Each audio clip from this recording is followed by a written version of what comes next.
What's up, everybody? Today we're talking about cash on cash return. So hopefully you get a lot of value from this. Maybe you've heard this in your real estate investing ventures. What is cash on cash return? So I'm going to explain exactly how to calculate your cash on cash return and exactly what it is. And what we're figuring out here, everybody, is what is your return on the money you have in the deal. So typically when we're buying a rental property or an investment property, you're not paying all cash. You're typically going to use a loan, and that loan is going to require a down payment. So we're figuring out what is your net return on the down payment that you used to acquire this property using a loan. So let's pretend, everybody, we bought a house here for $200,000 and we're getting a loan to buy this house, and the loan requires us to put 20% down. Very normal. 20% of 200,000 is 40K. So we need to determine what is our net return on investment on the 40K, because that's the money that's leaving our bank account. What is our ROI? We're going to figure out our ROI on the money we have out, or the 40K. So if we're putting $40,000 down, that means we're borrowing $160,000. Going interest rate is around 7%. A payment on $160,000 at 7%, 30-year note is 1064.48, and it says PITI. This is actually just PI is what it should say. Principal and interest payment is going to be 1064.48 every single month. So this payment does not include our taxes and insurance. My numbers are going to be off a little bit, but the formula is the same. You're going to be able to do this on your own here. So my principal and interest payment is 1064.48 per month. And let's pretend we are renting this property out for $18.50 per month.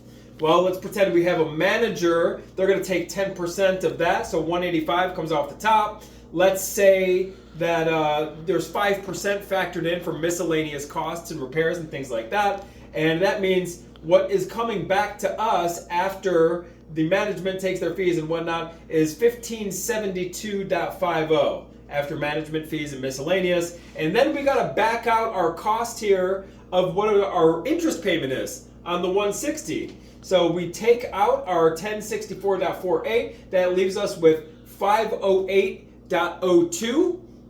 And then what we want to do is take this net figure that we're collecting monthly, times that by 12, because there's 12 months in a year. So we times that by 12. That's going to give us $6,096.24. That's our net figure that we're collecting for the year. And remember, in this example, it doesn't include taxes and insurance. So we can actually play with this a little bit. We'll do that. But for the year, after management fees and miscellaneous, and after our principal and interest payment on the $160 that we used to buy the property, we are collecting $6,096.24 a year. Then you're going to take that net annual amount and divide it by the money that you put out. Divide it by the money that you put out of your pocket. So $6,096.24 divided by 40,000 is going to give you a 15.24% return on the $40,000 that you're out of pocket. Let's just, for the sake of conversation here, say that you factor in taxes and insurance and you take off, a couple $100, every single month. Your net is actually less because your principal and interest payment, let's say all in, it's 13. Right, 64, and let's just say you're actually only collecting net, let's say 208.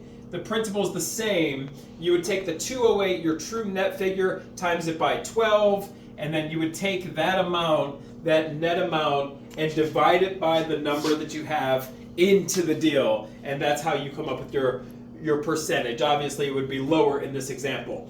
So this is cash on cash return. This is how it all works. And really, this is the most important thing. When you're using leverage, when you're using loans to acquire any asset that produces a cash flow, you're not concerned about the overall return. You're only concerned about what is your return on the money that you have invested. Now, if you could learn and you follow our channel and you follow along here, and you learn to acquire assets that produce a cash flow, but you don't have to use any of your own money and you're just collecting a net return, but there's no money out of your pocket, well, that's where your return becomes infinity. Right? So that's what we need to learn how to do. Acquire as many assets as we possibly can that produce a positive cash flow. Utilize smart leverage and figure out what your ROI is on any money that you have into the deal.